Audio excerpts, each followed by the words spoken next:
Assalamualaikum warahmatullahi wabarakatuh. Waalaikumsalam warahmatullahi wabarakatuh. Oke, alhamdulillah teman-teman sekalian, pada hari ini kita masih bisa dipertemukan kembali oleh Allah Subhanahu wa taala, masih dengan konten yang sama yang insya Allah ini bisa bermanfaat bagi yang menonton. Jadi pada kesempatan kali ini kita akan sedikit membahas tentang syariat solusi umat. Kira-kira syariat seperti apa untuk menjadi solusi umat ini? Mungkin dari Kak Ruli. Oh iya. Bismillahirrahmanirrahim. Assalamualaikum warahmatullahi wabarakatuh. Waalaikumsalam warahmatullahi wabarakatuh. Jadi alhamdulillah ya, kita masih bisa berjumpa dengan konten yang insya Allah sedikit membagi atau berbagi dengan apa yang kami pahami. Apalagi temanya sangat luar biasa ya, yaitu syariat solusi umat. Apalagi kita ini kalau mau dilihat dari sisi pengetahuan ilmu agama mungkin dikatakan masih minim ya, tapi insya Allah kita tetap mau berbagi dengan apa yang kami pahami. Jadi baik teman-teman ya, kita akan membahas tentang mungkin syariat dulu ya. Syariat kalau kita pahami ya, lebih khususnya syariat Islam. Kalau kita melihat dari kacamata Islam itu, kalau kita berbicara tentang syariat Islam, mungkin berbicara tentang perintah dan larangan, ya kan? Perintah dan larangan yang kemudian sumber hukum yang kita ambil, yaitu kan kalau kita seorang muslim itu Al-Quran, kemudian hadis, kemudian ijma, kemudian dan qiyas, iya kan, qiyas. Ini kan sumber hukum yang harus kita ambil dari layaknya kita seorang muslim. Jangan sampai kita mengambil hukum-hukum selain luar itu, ya kan, yang akhirnya bertentangan dengan perintah Allah Subhanahu wa taala. Mungkin itu sekilasnya ya, syariat itu adalah ya berisi perintah dan larangan dari Allah Subhanahu wa taala. Mungkin itu Karafil sebagai pengantar dulu, Karafil. Oke. Jadi itu teman-teman sekalian, pendapat Karuli tentang syariat. Oke, sekarang kepada Kak Safril. Ya baik, terima kasih. Nah, jadi syariat menurut saya itu mungkin 11-12 sama Karuli ya. Jadi syariat Islam itu yaitu berisikan tentang hukum dan aturan yang di dalamnya itu bersumberkan dari Al-Quran dan hadis. Nah, jadi kita tahu bahwasannya Al-Quran dan hadis ini dari Rasul, kemudian Al-Quran ini dari Allah Subhanahu wa taala. Nah, kemudian aturan yang dilahirkan, aturan yang diciptakan itu tentunya kita harus taati dan harus kita patuhi. Layaknya kita di sekolah, kemudian kalau seandainya murid tanpa aturan itu kayaknya sekolahnya itu kacau ya kan. Nah, begitu juga kita sebagai umat. Kita umat tanpa aturan itu ya endingnya seperti apalah kita tahu. Nah, jadi itu menurut saya syariat Islam itu yang berisikan tentang hukum dan aturan yang itu bersumberkan dari Al-Quran dan hadis. Kemudian Al-Quran dan hadis itu dari Allah Subhanahu wa taala, kemudian hadis dari Rasul. Ya begitu, Karafil. Oke, jadi alhamdulillah sudah ada pendapat yang sama ya, hampir mirip-mirip, tapi ya tujuannya sama. Jadi syariat itu adalah aturan atau perintah yang datang dari Allah dan Rasul. Oke, pertanyaan yang kedua yaitu kenapa sih harus syariat Islam? Iya, jadi seperti itu Karoli. Dari Karafil dulu, Saurul atau? Oke, mungkin ya saya juga sambil lihat sumber ya, artinya karena kita juga kontennya baru belajar, jangan sampai kita menyampaikan ada yang mungkin keliru. Jadi kita juga harus menggunakan ya mungkin media. Karena kita tahu pemahaman atau pemikiran kita itu kan terbagi 3 kan. Artinya sebelum saya membahas ini kan pemikiran dangkal, kemudian pemikiran mendalam, kemudian pemikiran cemerlang. Inilah pemikiran cemerlang. Kita harus menggunakan alat yang kita punya untuk dakwah. Contoh kan ini kan HP. Jangan sampai HP ini kita dapati tapi tidak ada kontribusi untuk dakwah. Karena saya teringat dengan pesan dari Ustaz saya kan, yaitu terkait harta itu akan 2 ditanyakan. Dari mana kita dapati dan untuk apa kita belanjakan harta itu. Jangan sampai kita dapat dengan cara yang baik HP, tapi konten yang kita gunakan dari HP ini yang salah. Mungkin lihat video-video yang kurang baik atau share-share ya yang kurang baik. Nah, sehingganya saya menggunakan handphone untuk media kali ini ya. Jadi mungkin saya kerapil untuk mengambil sebuah potongan ayat ya dari surah Al-Baqarah ayat 2, kurang lebih artinya seperti yang kerapil. Ya sambil saya baca ya, yaitu kitab Al-Qur'an itu tidak ada keraguan di dalamnya. Ia merupakan petunjuk bagi orang-orang yang bertakwa. Ya kan? Sebelum kita membahas kenapa harus syariat Islam yang jadi solusi untuk umat, ini harus kita ambil dulu, ini harus clear dulu bahwa Al-Qur'an itu betul-betul dari Allah Subhanahu wa taala. Jadi tidak ada keraguan. Yang khawatirnya orang saat ini itu, ya mohon maaf ya, mayoritas kita mungkin paham bahwa kita ini adalah muslim, tapi aturan yang kita ambil, mohon maaf, kita masih berkiblatkan pemikiran kapitalis, ya kan, yang mungkin mayoritas kita memikirkan uang dan uang. Kita kiblat kita pemikiran kapitalis, sehingganya memandang Islam itu sadis.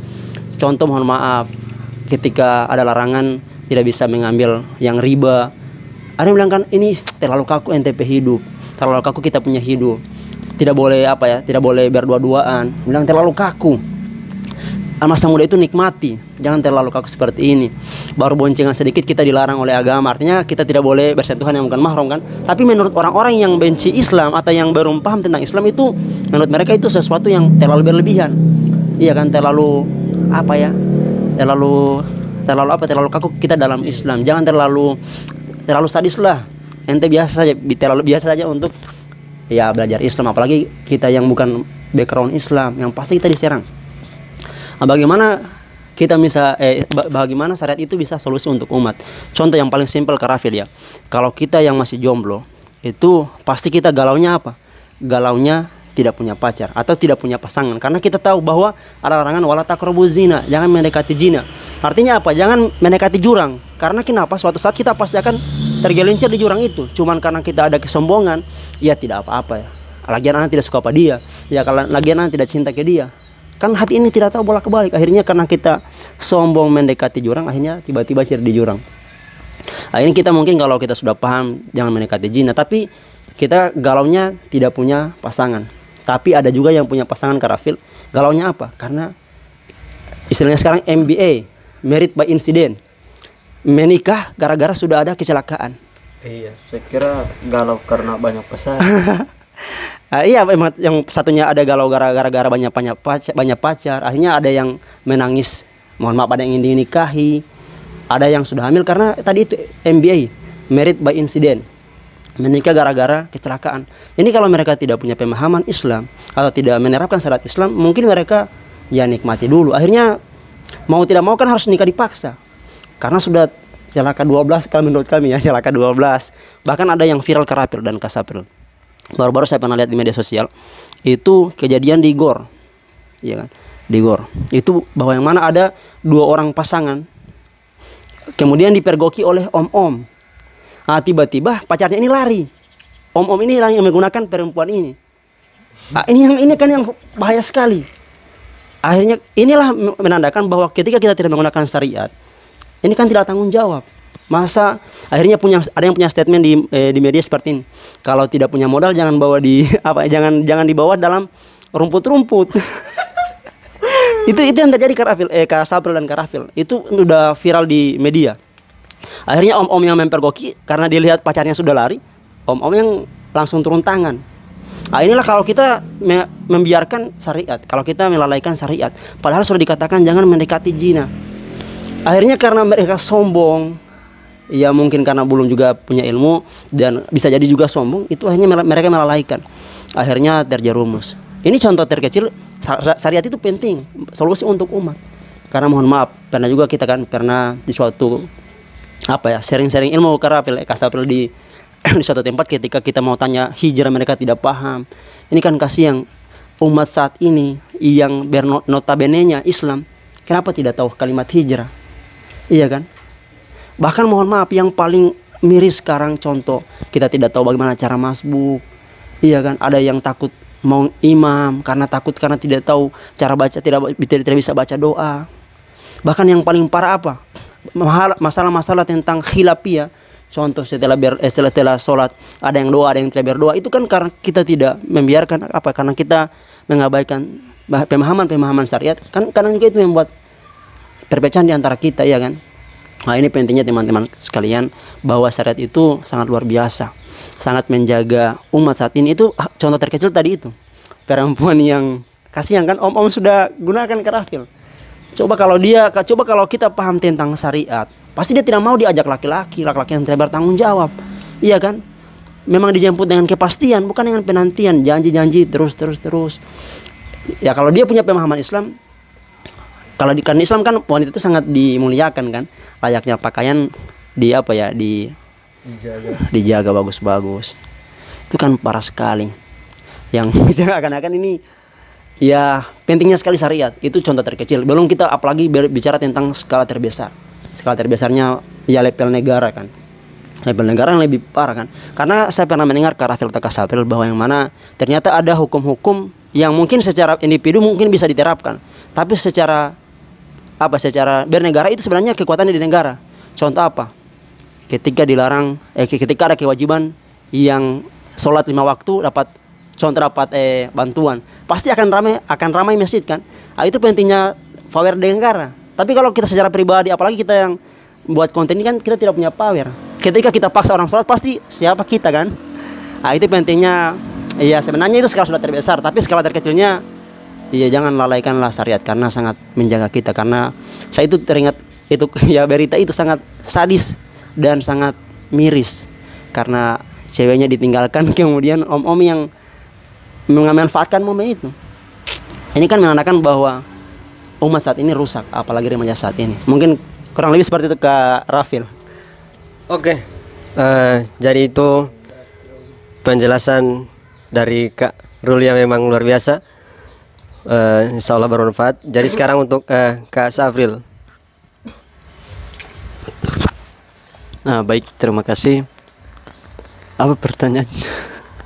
Iya, kenapa? Mengapa? Oke.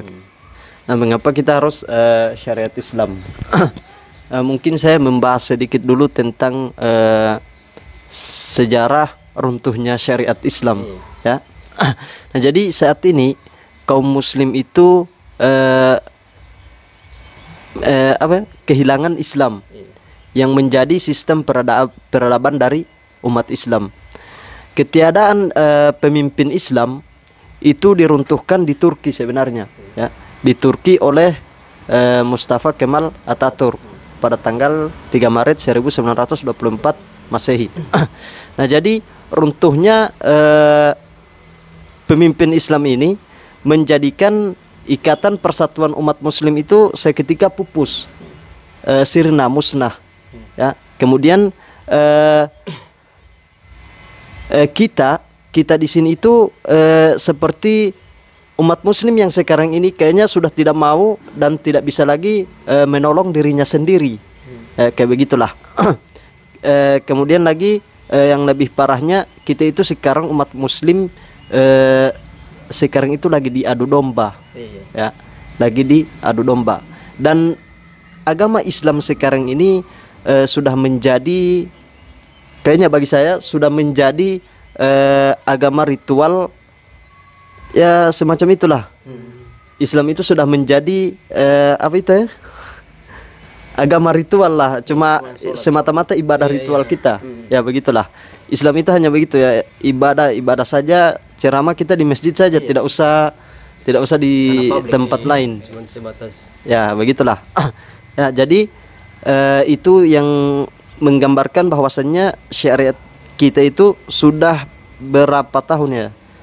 Sudah sampai tahun ini sudah mencapai 102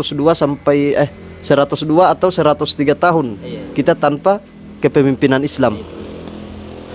Nah, jadi contohnya mengapa kita harus syariat Islam? Jadi kita tanpa syariat Islam itu mengapa kita harus syariat Islam? Jadi kita tanpa syariat Islam itu kita berantakan, umat Muslim semua itu berantakan. Ada yang pernah komen di TikTok saya, Kak Ruli,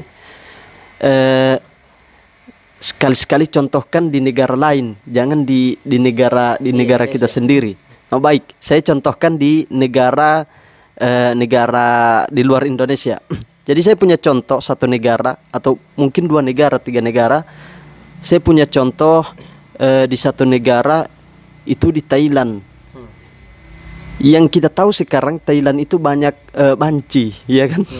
Banyak banci, LGBT, kemudian gay, homo, banyak di sana.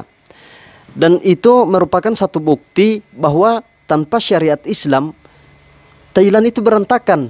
Sumpah demi Allah, saya katakan berantakan. Kemudian ada satu contoh lagi di Jerman, itu sholatnya Kak Rafil, sholatnya itu yang menjadi imam adalah perempuan. Yang lebih parahnya lagi, perempuan itu buka aurat tanpa kerudung, tanpa hijab. Itu imamnya. Ini Jerman. Dan Jerman ini adalah favorit saya ketika Piala Dunia. Bahkan di Jerman itu punya LGBT lagi ya. Lebih mengedepankan LGBT. Kemudian ada lagi di Kanada. Itu di Kanada itu sholatnya itu imamnya ada dua.